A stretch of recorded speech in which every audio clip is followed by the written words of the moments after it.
നമസ്കാരം, ഇത് one India Malayalam. മധ്യപ്രദേശിൽ നിന്നുള്ള മുതിർന്ന കോൺഗ്രസ് നേതാവും മുൻ കേന്ദ്രമന്ത്രിയുമായ കമൽനാഥ് ബിജെപിയിൽ ചേരുമെന്ന് സൂചന. കമൽനാഥിന്റെ ബിജെപി പ്രവേശനത്തിന് മുന്നോടിയായി മധ്യപ്രദേശ് മുഖ്യമന്ത്രി ശിവരാജ് സിംഗ് ചൌഹാൻ കഴിഞ്ഞ ദിവസം ഡൽഹിയിലെത്തി പാർട്ടി അധ്യക്ഷൻ അമിത്ഷായുമായും മുതിർന്ന നേതാക്കളുമായും ചർച്ച നടത്തി.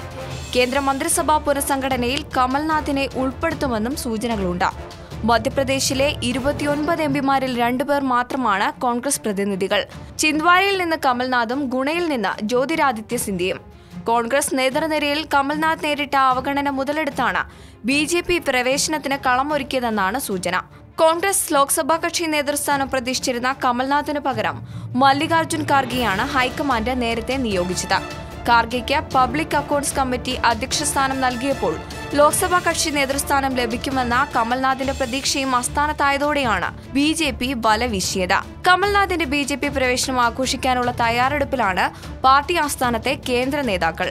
മധ്യപ്രദേശിൽ അടുത്ത വർഷം നിയമസഭാ തെരഞ്ഞെടുപ്പ് നടക്കാനിരിക്കെ കോൺഗ്രസിന്റെ പ്രമുഖനായ കമൽനാഥ് ബിജെപിയിലെത്തുന്നത് ഭരണ തുടർച്ച ഉറപ്പാക്കാൻ സഹായിക്കുമെന്ന പ്രതീക്ഷയും ബിജെപിക്കുണ്ട്. കഴിഞ്ഞ ദിവസം ഡൽഹിയിൽ ഒരു മുതിർന്ന നേതാവും യൂത്ത് കോൺഗ്രസ് നേതാവും കോൺഗ്രസ് വിട്ട് ബിജെപിയിലേക്ക് ചേക്കേറിയിരുന്നു. ഇതിനിടയിലാണ് കമൽനാഥും ബിജെപിയിലെത്തിയേക്കുമെന്ന് റിപ്പോർട്ടുകൾ പ്രചരിക്കുന്നത്. കേരളത്തിലെ ചില കോൺഗ്രസ് നേതാക്കളെയും ബിജെപി നോട്ടമിട്ടിട്ടുള്ളതായി നേരത്തെ റിപ്പോർട്ടുകളുണ്ടായിരുന്നു. ഇതിൽ പ്രമുഖൻ ശശി തരൂരാണ്. ഈ റിപ്പോർട്ടിനോട് നിങ്ങൾക്കും പ്രതികരിക്കാവുന്നതാണ് കമന്റിലൂടെ. കൂടുതൽ വാർത്തകൾക്കായി വൺ ഇന്ത്യ മലയാളം സബ്സ്ക്രൈബ് ചെയ്യുക.